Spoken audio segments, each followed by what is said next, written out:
Contrary to popular belief, the United States Constitution was not written as a reaction to a powerful tyrannical government, that of Great Britain, that had the power to take away individual rights. That is not why the Constitution was written. It was written because the government we had before, that of the Articles of Confederation, was so weak that the United States was descending into anarchy, and it was incapable of taking collective action.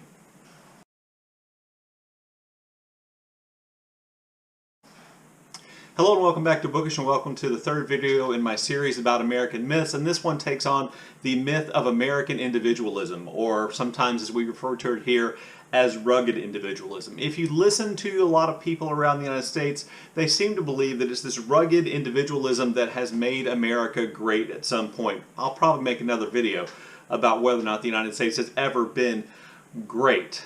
But for right now, let me just dispel this myth of American individualism and talk about how that plays out in government in the past and today. So, oftentimes when Americans like to think about America, we think about ourselves as these rugged individualists who take chances, who start businesses, who settle the plains and tame the oceans and do all these things as individuals. And those figures are largely myths. There were frontiersmen who went out west and explored and paved the way for other people to come. There were settlers who risked their lives to get their hands on land, but they were really few and far between. And to be honest with you, the first thing that all of them wanted before going and all of them demanded after they got there was some kind of assistance from the United States government. So let's just begin at the beginning. A lot of Americans like to believe the U.S. was founded by plucky colonists fleeing, religious persecution and coming here to start a new life and to, create civilization out of a wilderness. Let's just forget about the facts. Let's not forget about the fact that, they are colonizing a place where there were people, where there was a sophisticated civilization, and, that they are literally settler colonists. In this action, but they also weren't behaving individually. As I pointed out, I think in another video, both the original settlers of the Jamestown colony and the Plymouth colony were recruited by corporations, and they came to the Americas to establish colonies for the purpose of profit to those corporations. The Jamestown colony in Virginia and the Plymouth colony in what is today Massachusetts. And both of them realized really quickly that the key to their success was going to be collective action. Not individual action, but collective action. In the case of the Jamestown colonists, the first colonists who arrived tried to act as individuals, to find wealth, to claim land, to not cooperate with one another, and as a result, almost all of them died. When John Smith came, he forced them to act collectively, to build a palisade, to build their homes in collective places within, to farm collectively, and store food collectively, and share food collectively, and this, plus the assistance of the Native Americans nearby, is how they survived. When the Plymouth colonists, before they even got off the Mayflower, they wrote this thing called the Mayflower Compact, which was a promise to act collectively, to follow certain rules, to fulfill certain social obligations to one another. In other words, these colonists were not behaving individually when they got here. They were behaving collectively, and it was as a collectivist organization that they survived and thrived. Think about the colonists who come and settle the rest of Massachusetts, the Massachusetts Bay Colony. They were all committed to one kind of religious idea, and they founded their communities collectively. They actually founded their towns around a central green or pasture that they could all use, where they could all graze their cattle collectively. They met at town meetings to make decisions collectively, and this is how the New England colonies survived and why the population of those colonies grew so quickly. Collective action is what led to success. When you think about the American Revolution, when the American colonists came to believe that the government of Great Britain was abusing their rights as Englishmen, they resorted to collective action. The committees of correspondence shared information collectively. The Sons of Liberty took action collectively, and it wasn't just an organization in one place. The Sons of Liberty existed all throughout the colonies. When the colonies decided to rebel against England and openly fight a war of independence, they wrote the Declaration of Independence, which was written by the Second Continental Congress, which was a collection of representatives from the individual colonies who made a decision collectively to declare their independence. And in that document, which so many people love to quote, and don't quote completely, they made an important collectivist statement. Okay? That document says, we hold these truths to be self-evident, that all men are created equal and endowed by their Creator with certain unalienable rights, that among these are the rights to life, liberty, and the pursuit of happiness. To protect these rights, governments were formed, deriving their just powers from the consent of the governed. So how did the United States declare its independence? It declared it collectively. For what purpose? To protect the rights of individuals. What institution did they create to protect the rights of people? They created government to protect those rights. And where does the government get its power? It gets its power from the people. Okay? This sets up this contest that we see constantly throughout American history of where an individual's rights end and where a society's rights to enforce laws begin. Okay? That is really the contest that we still see being played out today. Okay, that we still see being played out in all kinds of issues today. In the Constitution begins with the words, "We the people of the United States," in order to form a more perfect union. In other words, it is an example of collective action, and they created a government that was much more powerful so that it could hold the United States together. So it had the power to do things like regulate interstate commerce. So it had the power to create a military to carry out the things in defense of the United States of America. This was a collective action that all the states eventually agreed to, and that every state since then has agreed to behave and respond collectively. This is why, you know, a right-thinking Supreme Court would strike down the Texas law, allowing Texas to enforce its own immigration law, because immigration is something the United States deals with collectively through the United States government, as established by the United States Constitution. One of the things the Constitution, I think, really brings up and makes clear is that we have this kind of then contest between individual rights and society and what the government can do, and this really introduces the concept of relative rights. And it's really simply, and Oliver Wendell Holmes famously summed it up by this, said, "I have the right to swing my fist until my fist hits your nose." In other words, I have the individual right to do things that I'm promised I can do until they interfere with your individual rights not to be harmed. This is why you can't shout fire in a crowded theater. Right to free speech is limited. This is why you can't engage in human sacrifice as a part of religious rituals in the United States, because this is where individual rights run up against another person's rights. And all these kind of, you know, rights that we have established in the Constitution and other places are relative rights. Our rights are relative to where they meet the rights of other people. And what institution do we have that we've created to, you know, regulate that space, to decide where one person's rights end and another person's rights begin? That's why we have the United States court system. That is specifically their job. Okay, it is specifically their job to decide things like, when did the president, you know, desire to take with him top secret information and store them in his house? When does that put the rest of us in danger by perhaps exposing national, you know, secrets and top secret documents and military planning to people who shouldn't see them? That is the court's job to resolve.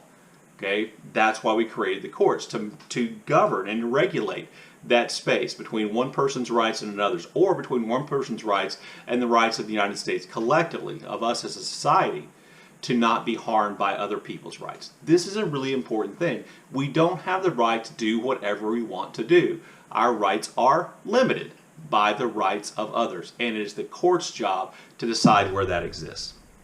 So, one of the other things I think a lot of people, particularly in the conservative capitalist cult here in the United States of America, like to kind of talk about and point out is that, you know, American businesses are an example of individualism, of individuals acting independently to create wealth. And certainly, you know, this does happen, and it is true, but it's important to note that Alexander Hamilton made sure that the United States government, under the Constitution and in his position as a Secretary of Treasury under George Washington, the United States government had the power to promote the growth of business and industry through the National Bank, through tariffs, through government subsidies to business and industry to help them grow. Yes, that's right. In the early days of the United States of America under the Constitution, the United States government was already subsidizing businesses and the growth of industry to create economic growth in the United States.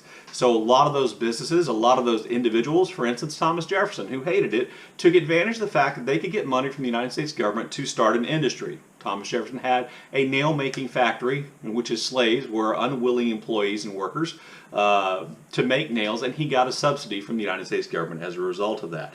The same thing is true then when we think of some of the great inventors of American history. Let's talk about Eli Whitney and Samuel Colt, two men who are really important to improving the manufacturing process in the United States, both of whom originally were involved in trying to get patents and contracts from the government for building guns.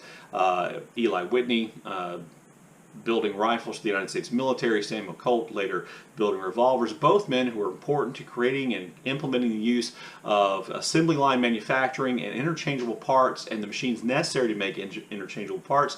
Both were seeking contracts from the United States government because the government was a great customer. In other words, they were getting taxpayer dollars, hopefully getting taxpayer dollars to produce their product. That's not individualism. The Civil War is a great example of the United States acting collectively. The United States acted collectively to force the southern states to rejoin the United States of America, to put down the rebellion which took place in the South and the Confederate States, and it's a process then to end slavery in the United States, which they rightly saw as something that was holding back the ability of the United States to really fully industrialize and to advance more quickly and to become a wealthier nation. So whether you want to see the Civil War as this kind of important collective act which freed the United States from the kind of weight or the anchor of slavery, or you want to see it as a collective action to end slavery as a moral wrong, either way, it's still collective action. The first big industries in the United States of America were really railroad industries. And guess where the railroad industries got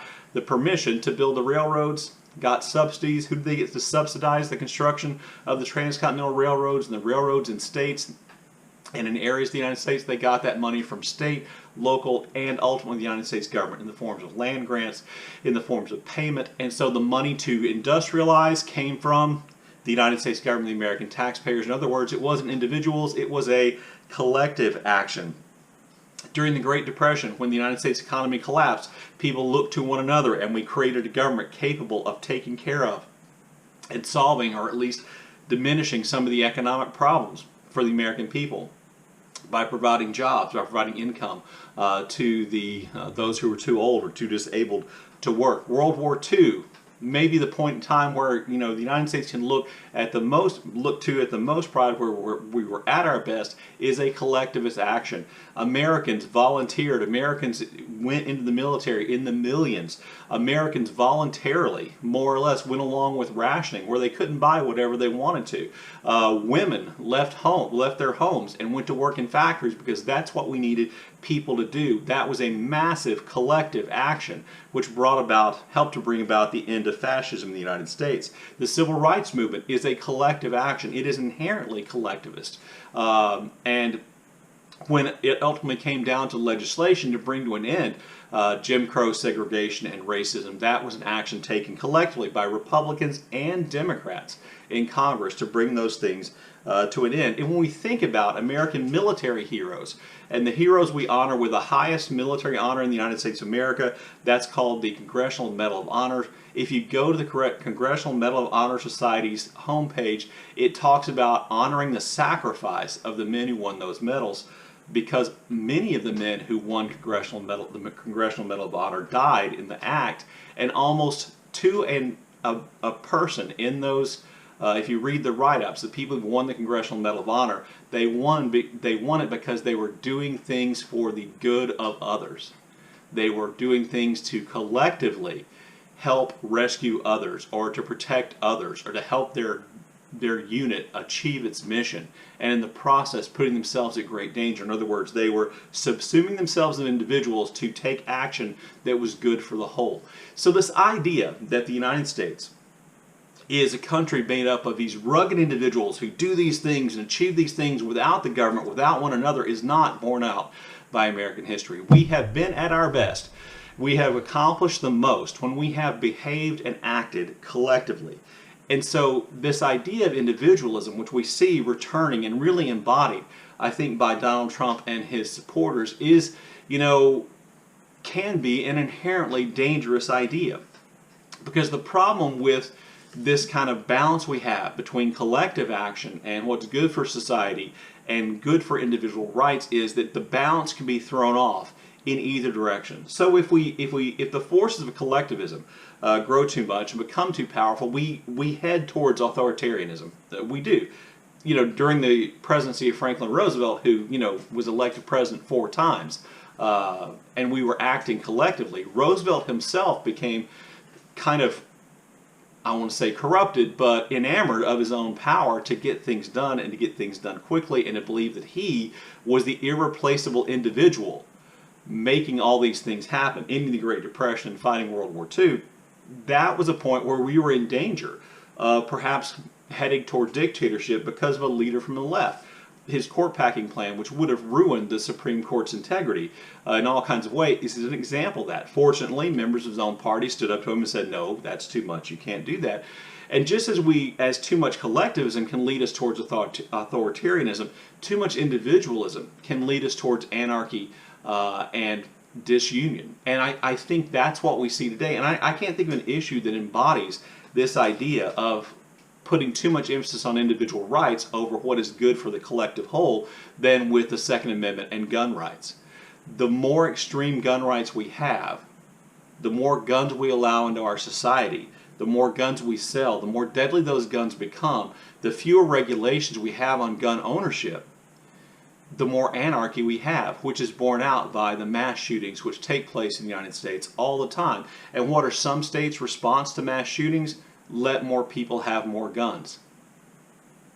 That's an overemphasis on individual rights at the expense of our collective security.